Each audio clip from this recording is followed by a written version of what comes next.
The San Francisco 49ers have made a couple of roster moves. We're going to get into those. Also, there is a problem with this 49ers offense that was an issue in 2024. That same issue has lingered into 2025, and we need to continue to monitor that. That's all coming up. You're watching the 49ers Report. My name is Chase Sr., and as always, thank you so much for hanging out here with me. There are so many great content creators out there who cover the Niners on a daily basis, great broadcasters who are on a bunch of platforms who talk about this team every day, whether it be on YouTube, on TV, digitally, on the radio, blogs, websites, newspapers. So anytime you decide to hang out here with me, I really, really do appreciate that. Programming reminder, by the way, don't forget to hit that subscribe button for daily and year-round coverage of the Niners, but also we go live for every single Niners game. We're doing it once again in Week 3. Niners, Cardinals, NFC West game. That is a big one on the Week 3 slate, live here on the show. If you've never been a part of our watch party, it's the best place to experience a Niners game day outside of being at the actual game, so I hope to see all of the real ones there on Sunday afternoon. All right, let's go through a few of the Niners roster moves that they have made here recently. Left guard Ben Bartch placed on injured reserve with a high ankle sprain. Unfortunately for Bartch, who was brought back this offseason on a cheap deal, and I thought he had an opportunity to start at left guard, and he really did show some flashes last year and played well before he got hurt. He is once again injured. This has been the book on him throughout his career since he was a fourth-round pick by the Jacksonville Jaguars. He didn't stay healthy with Jacksonville.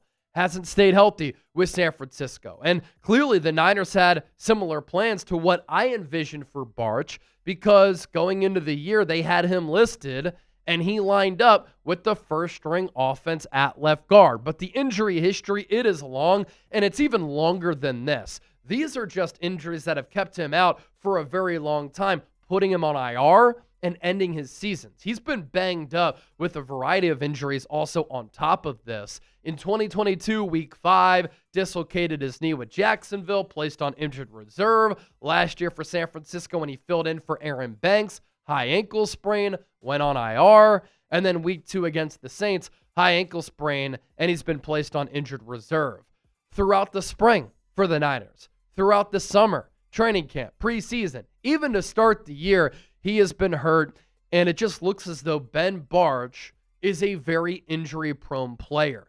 And so with him going on IR, the Niners have a new, intriguing, and I think an upgrade of a player who will now fill in for him at that left guard spot.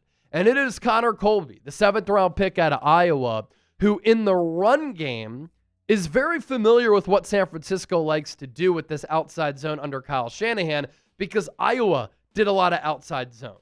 And Colby really started to make a lot of strides throughout training camp and in the preseason, graded out well in the preseason games. And then against the New Orleans Saints, I thought he played really well. And when I went back to watch the tape, I was highly impressed with what Colby was able to do. From a run blocking standpoint, some of the blocks that he had in the ground game, the cerebral nature to his game, just being able to pass off defenders, work to that second level, having a good awareness for what his assignments are, because being an offensive lineman in this scheme is not easy. And what I really like so far for Colby, I know with what he did at Iowa, he's going to be able to be a good run blocker in this offense. But Chris Forster said this during training camp, he's actually been better, making more strides, and is ahead of the curve as a pass blocker instead of as a run blocker. And so this is something that he can really build off of. And if the Niners found a starting left guard in the 7th round who's very cheap and affordable over the course of the next few years, really helps out this ball club that had to eat a lot of dead money as they flip this roster on its head this offseason. Colby against New Orleans, pass blocking grade of 73.5, did not have a penalty, did not give up a sack, did not give up a hit, did not surrender a pressure. And in the pre-draft process, this was a player in Colby who athletically tested very well. He earned a 9.66 relative athletic score grade, and we talked about this post-draft. He's very tall for being a left guard, but he plays with good bend, flexibility, and leverage at 6'5". And so what you really like here is just all of the green on your screen. I mean, a 9.66 relative athletic score is no joke. And he moved very well at the NFL Combine in Indianapolis, a 5'1", 140-yard dash. Roster move number 3 for San Francisco. Tight end Brayden Willis has been elevated from the practice squad to the active roster.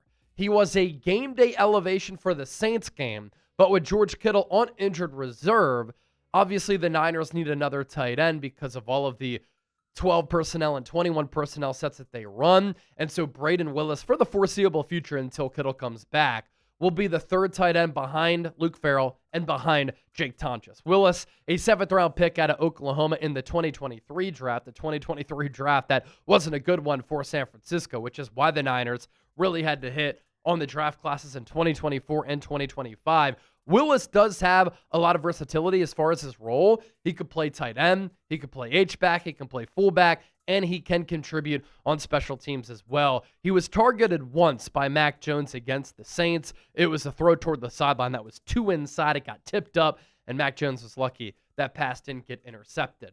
And then roster move number 4,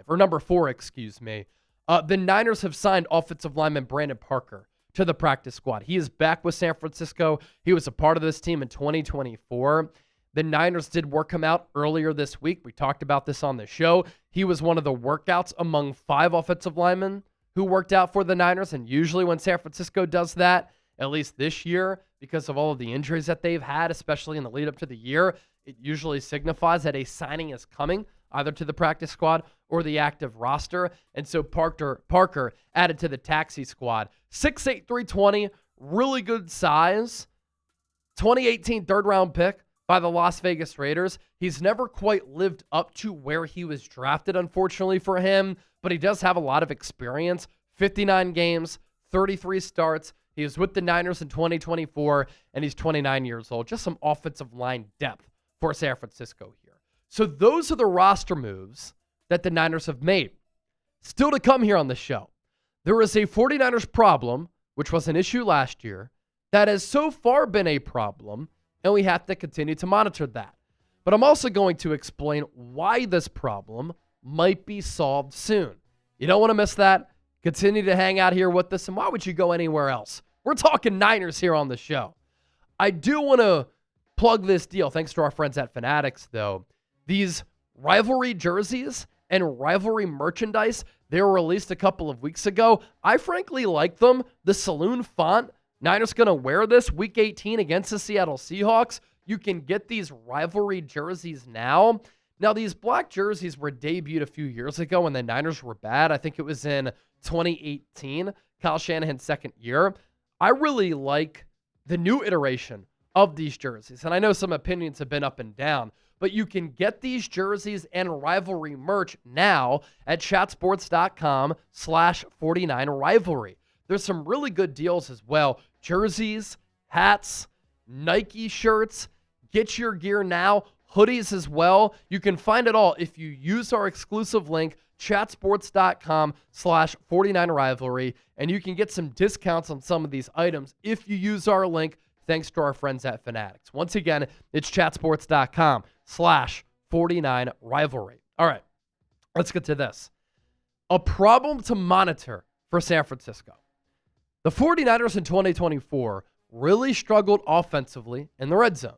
They struggled defensively in the red zone, but specifically on offense, it's a glaring problem and issue because of all of the talent on that side of the ball and because Kyle Shanahan is the head coach and he's looked at as an offensive guru.